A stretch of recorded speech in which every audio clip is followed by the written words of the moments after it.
While not everyone manages to wow the panel of investment-hungry sharks, they've gone on to become successful without their financial investment. Money from the sharks would have been nice, but it turns out the national exposure can be just as valuable. The sharks definitely don't want to see this. Here are 10 ventures turned down on the show that have become great successes. Number 10. Cell Helmet. Cell Helmet provides protective cases for your most precious possession, your cell phone. Since being turned down on Shark Tank, Cell Helmet has gone on to create a whole suite of mobile device accessories, including charging solutions, power banks, and screen protectors. Their products can now be found in 3,000 stores, and they have offices in both the US and China. According to LinkedIn, the company has 30 employees with a growth rate on the employee count of 52% in the last 12 months.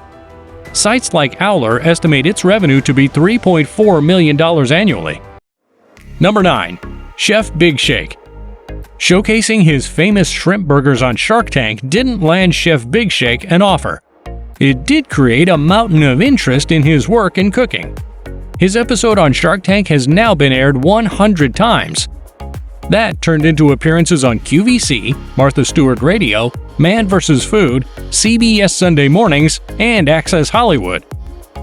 According to Mark Cuban, the company went from $200,000 to over $6 million in sales in 1 year alone. They now have 3 locations up and running. This company is one of Cuban's regrets from all the companies that pitched him on the show. Number 8. Ring. Known as Doorbot when it appeared on Shark Tank, the Sharks weren't excited enough to make the founder an appealing enough offer to participate in this startup. It is now one of their biggest mistakes. Ring has not only raised over $200 million from top-shelf investors like Richard Branson, DFJ Growth, Qualcomm, Kleiner Perkins, and Goldman Sachs, it was bought by Amazon for between $1 to $2 billion. Founder Jamie is now appearing on Shark Tank as an investor himself. Number 7. Hammer and Nails. Hammer and Nails is the man cave where guys go to get groomed and pampered. Since getting turned down on the show, Hammer and Nails has become incredibly popular, with a growing franchise and prime locations from San Jose to Portland to Owings Mills to Miami, Laguna Niguel, Hollywood, and Brooklyn. Since the show aired, the founder raised the required $200,000 investment from angel investors and sold 183 franchise licenses. According to LinkedIn, there are 20 employees supporting its day-to-day operation, with 17 active locations. That just shows there is no such thing as bad press. There can be really bad press, which can be expensive for brands to fix, yet the vast majority of the time, even things like being slammed on Shark Tank aren't nearly as damaging as you think. There are 2 things which startups need the most: visibility and credibility. So it's worth putting yourself out there, even if it's uncomfortable and you don't know what reception you'll get. Of course, there are great benefits to getting funded on TV shows like Shark Tank, yet funded on TV or not, there are plenty of perks from this type of visibility and validation. Number 6. Rocketbook. Rocketbook's Shark Tank pitch was nothing if not wild. Company founders Jake Epstein and Joe LeMay brought a smartphone-compatible notebook to the table, which offered instant cloud sharing features and could have its pages wiped clean for reuse by placing it in the microwave. The idea might have been too out there for the Sharks at the time, but consumers seemed to like it just fine. The first Rocketbook went on to become an Amazon bestseller after $1.2 million worth of Indiegogo funding. By 2020, they had $32 million in net sales, up 35% from 2019. Number 5. Coat Checks. During Coat Checks' appearance on Shark Tank, Mark Cuban offered $200,000 for a 33% stake in the company, but Paquet declined the offer. However, the exposure from the show and the good business idea helped Coat Checks raise funding from other investors over the next several years, and the company has since expanded its products and services greatly.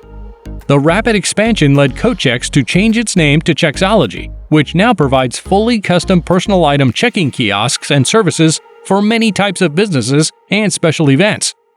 Major Chexology clients include Nike, Live Nation, the Museum of Modern Art, and the House of Blues, to name a few. The company now brings in approximately $7 million in annual revenue. Number 4. Coffee meets bagel. The three sisters impressed the sharks with their presentation. Mark Cuban quickly fell in love with the application and made the largest offer in Shark Tank's history, $30 million to buy the whole business. The sisters weren't interested in selling yet, so they rejected the offer and left the show with no deal. It's not clear how much revenue the business is making nowadays. However, they have raised more than $23 million in 5 funding rounds and has recently hit 10 million users. All this means one thing: the tips from the sharks and attention can be just as, if not more valuable than the funding they could offer. There can be advantages to raising money. Some types of ventures really need it. Racing to scale and being able to buy up market share can make all the difference. Yet sooner or later, businesses do need to be profitable. That can actually be a lot easier if you have a profitable business model early on.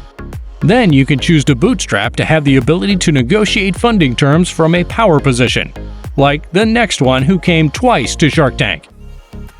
Number 3. Copa Divino. This startup's founder appeared on Shark Tank twice. After the appearance on the show, sales skyrocketed from $500,000 to more than $12 million. And you've probably passed its iconic-shaped packaging in one of the 13,000-plus retail locations it is featured in today. According to LinkedIn, the company has 31 employees. The current revenue of the company is estimated to be $67 million. There is a lesson here. It can take a lot of rejections to get funded. Entrepreneurs shouldn't take it hard that they are turned down by a tiny panel of investors like on these TV shows. Some of the best startups have had to cope with hundreds of investor rejections before raising millions and selling their companies for over $1 billion. You just won't see that success unless you can walk from rejection to rejection without losing your confidence. Number 2. The Books Company. Premium flower delivery service Books is known for its farm-fresh, sustainable flowers. Since Shark Tank, it has raised $43 million through a Series C round. The Tank's Robert Herjavec has since participated alongside other notable VCs. Owler estimates the company to be doing $38 million in annual revenue, and according to LinkedIn, they have 85 employees. Number 1. Proof Eyewear.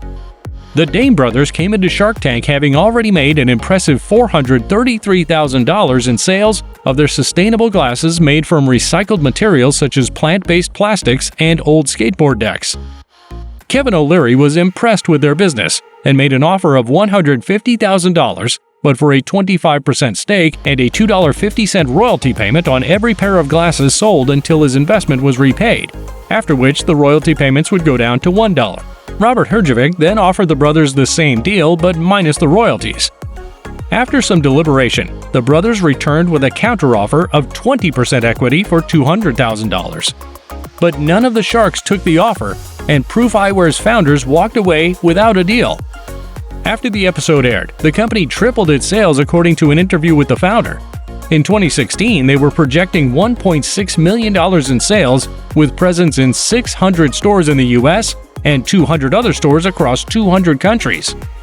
It's too bad for the sharks because Proof Eyewear is still in business and is now doing an estimated $6 million in annual sales. Now you know about the Shark Tank failure rates. Those of you familiar with the startup world know that startup failure rates are abysmal.